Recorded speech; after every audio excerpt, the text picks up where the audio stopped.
নমস্কার, আমি অঙ্কিতা। আজকে রবীন্দ্র জয়ন্তী এবং এই দিনটির যে কতটা বিশেষত্ব রয়েছে তা আমরা কম বেশি প্রত্যেকেই জানি।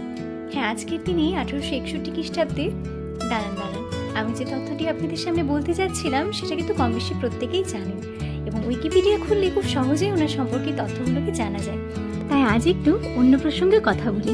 তো চলুন তার আগে একটু আলোচনা করে নিই আমার স্কুলের সুন্দর বাতাবরণ সম্পর্কে। দেখতেই পাচ্ছেন ছোট ছোট বাচ্চাগুলি আবৃত্তি করছে এবং কিছুক্ষণ পরেই দেখবেন অতি সুন্দর নৃত্য পরিবেশন করবে। প্রত্যেকটি বাচ্চা সাহসিকতার সাথে যতটুকু পেরেছে সুন্দরভাবে উপস্থাপন করেছে নিজেদের। আর এই যে ডেকোরেশন দেখতে পাচ্ছেন খুব অল্প সময়ের মধ্যেই আমি করেছিলাম। আমাদের স্যার, আমাদের ম্যাডাম ভীষণভাবে সহযোগিতা করেছিলেন। আমার বাচ্চাগুলিকে দেখতেই পাচ্ছেন কতটা স্বতঃস্ফূর্তভাবে আর এই যে নাচে অংশগ্রহণ করেছে।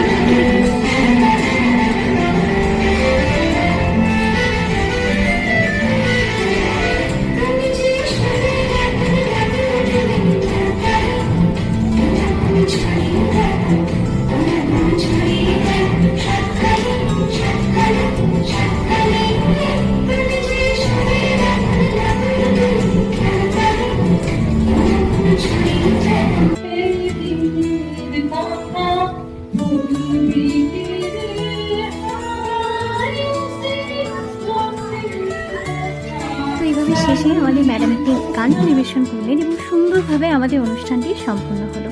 তো যেটা বলছিলাম, রবি ঠাকুর তার গোড়া উপন্যাসে বলে গেছেন, যদি কাউকে নিন্দা করতে চান তার বাইরেটা দেখেই কিন্তু করা যায়, আর বিচার করতে গেলে তার অন্তরে প্রবেশ করতে হয়। তো এই ছোট্ট কথাটি যদি আমরা একটু ভাবি না, তাহলে আমাদের কাছে অনেক কিছু ক্লিয়ার হয়ে যায়। তো আজকের জন্য এইটুকুই। Thanks for watching.